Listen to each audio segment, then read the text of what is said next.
இந்திய சந்தையை பொறுத்த வரைக்கும் நாளுக்கு நாள் வந்து பார்த்திங்கன்னா பைக்கோட தேவை அதிகரித்து கொண்டு தான் வருது. குறிப்பாக இளைஞர்கள் மத்தியில பைக்குன்றது சாதாரணமான பொருள் கிடையாது. அது லைஃப் ஸ்டைல் மற்றும் பெருமையின் அடையாளமாக பார்க்குறாங்க. அப்படிப்பட்ட பைக்குகள் பல வகை இருந்தாலும் ராயல் என்ஃபீல்டு தான் முதல் வகையில முதல் இடத்துல இருக்கு. ராயல் என்ஃபீல்டு 350 வந்து அந்த தனித்துவத்தை வந்து பெற்றிருக்கு. இதனுடைய ரெட்ரோ ஸ்டைலு, இதனுடைய ரோட் கிரிப்பு, இது பல்கான இது அது மட்டும் இல்லாம சவுண்டு தான் முதல்ல முக்கியமே. இதுக்காகவே வந்து பல இளைஞர்கள் இந்த பைக்கை அடையணும் வந்து பல நாள் கனவோடும் இருந்திருக்காங்க. இந்த பைக்கோட விலைன்ற பார்த்தீங்கன்னா, சற்று அதிகமாக தான் இருக்கும். பல இளைஞர்கள் இதனாலேயே வந்து வாங்க முடியாமல் தற்போது வரைக்கும் கனவாகவே இருந்துட்டு வருது. அதாவது இந்த பைக்கோட விலைன்றது வந்து பார்த்தீங்கன்னா, 2,00,000க்கும் மேலாக இருக்கு.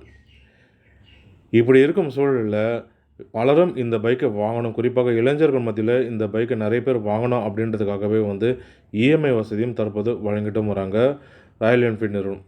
வெறும் ரூ. 10,000 மட்டும் முன்பதிவு செலுத்தினா போதும். மீதமுள்ள கட்டணத்தை வந்து இஎம்ஐ மூலியமாக செலுத்த முடியும்.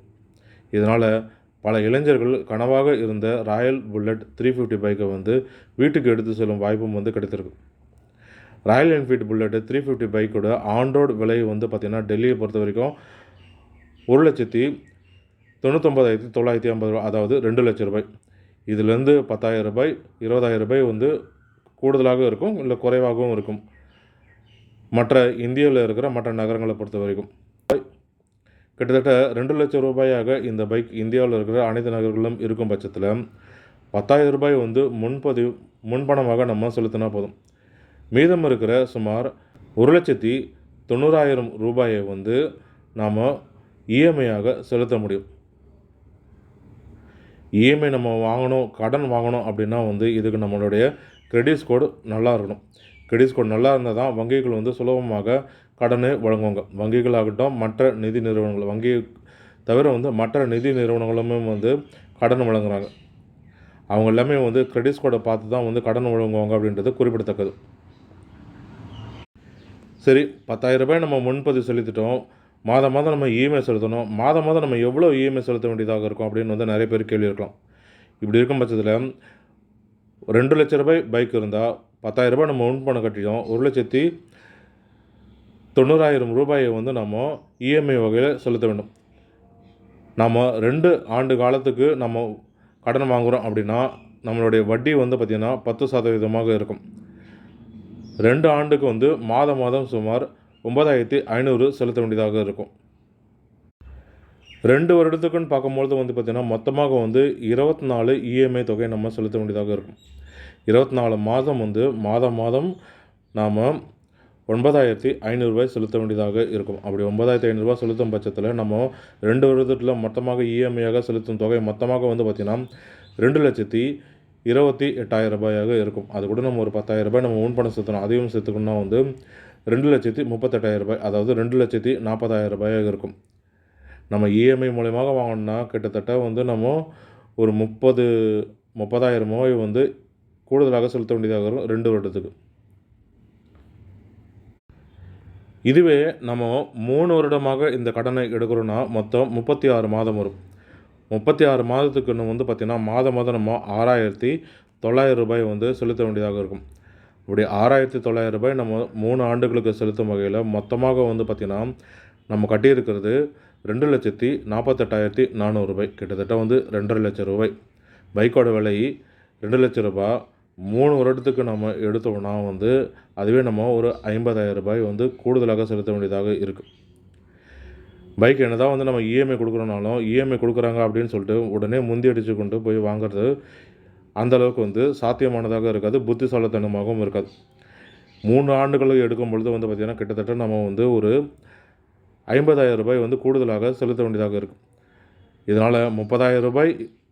40,000 சம்பளம் வாங்குறவங்க கூட இதை வாங்க முடியும். இஎம்ஐல வாங்க முடியும்னு வச்சுன்னா கூட, அவங்க கூடுதலாக வந்து ரூ. 50,000 கிட்டத்தட்ட ரூ. 50,000 வந்து செலுத்த வேண்டியதாக இருக்கு. 3 ஆண்டுகள் இஎம்ஐ கடனாக எடுக்கும் பொழுது. அதற்கு பதிலா இந்த இஎம்ஐயே வந்து நீங்க மாதம் மாதம் ஒரு தொகையை வந்து பேங்க்லயோ, ஆர்டிலயோ, போஸ்ட் ஆஃபீஸ்லயோ அல்லது தற்பொழுதெல்லாம் வந்து பார்த்தீங்கன்னா, மியூச்சுவல் ஃபண்டு, ஸ்டாக் மார்க்கெட்லாம் வந்து சுலபமாயிடுச்சு. ஏதாவது ஒரு மியூச்சுவல் ஃபண்ட்லயோ நீங்க மாதம் மாதம் இந்த தொகை 3 ஆண்டுகள்னா, 3 ஆண்டுகள் மாதம் மாதம் பேங்க்லயோ, போஸ்ட் ஆஃபீஸ்லயோ இல்ல மியூச்சுவல் ஃபண்ட்லயோ ஏதாவது ஒரு மியூச்சுவல் ஃபண்ட்லயோ ₹6,700 ₹6,900 ஒரு ₹7,000 மாதம் மாதம் 3 ஆண்டுகளுக்கு ₹7,000 நீங்கள் செலுத்துனீங்கன்னா, சேர்த்து வச்சுட்டு 3 ஆண்டுகள் கழித்து நீங்களே மொத்தமாக காசை கொடுத்து நீங்கள் வாங்கிக்கலாம். இதனால் உங்களுக்கு ₹50,000 வந்து சேமிப்பாகும். அது போக நீங்கள் மாதம் மாதம் கட்டிட்டு வர ₹7,000ன்றது ஒரு 2,40,000ன்றது உங்களுக்கு கூடுதலாக ஒரு 30,000 40,000 பேருக்கு அதிகமாக கிடைக்கவும் வாய்ப்பு இருக்குது. இதனால் இஎம்ஐ கிடைக்குதுன்ட்டு சொல்லிட்டு இஎம்ஐ மூலமாக நீங்கள் வாங்கிறத விட இதுபோல் புத்திசாலித்தனமாக யோசித்து வாங்குவதும் அவங்களுடைய நிதி சுமையை வந்து வெகுவாக குறைக்கும். செக்யூரிட்டி கேரண்டின்னு பொறுத்த வரைக்கும் வந்து பார்த்திங்கன்னா, போஸ்ட் ஆஃபீஸ் வங்கிகளில் நீங்கள் மாதம் மாதம் செலுத்துகிற தொகை தான். அதனால் உங்களுக்கு எது சாத்தியமாகப்படுதோ, எது சிறந்ததாக இருக்கோ அதை நீங்கள் யோசித்து மற்றவர்களிடம் ஆலோசித்து நீங்கள் இந்த மாதிரி முடிவை நீங்கள் எடுக்கலாம்.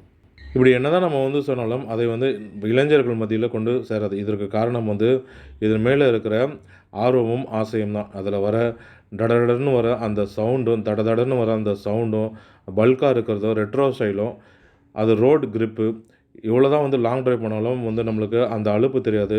இந்த ராயல் 350 பைக் வந்து பார்த்திங்கன்னா, நகர்ப்புறத்தில் ஆகட்டும், லாங் ட்ரைவ் ஆகட்டும் எல்லாத்துக்குமே வந்து சாத்தியமானதாக ஏதுவாக இருக்குது. இதனால் இதை உடனே வாங்கணும், அடையணுன்றது தான் வந்து துடிப்பாங்களே தவிர இந்த அளவுக்கு 3 வருடம் காத்திருப்பாங்களான்றது சந்தேகம் தான்.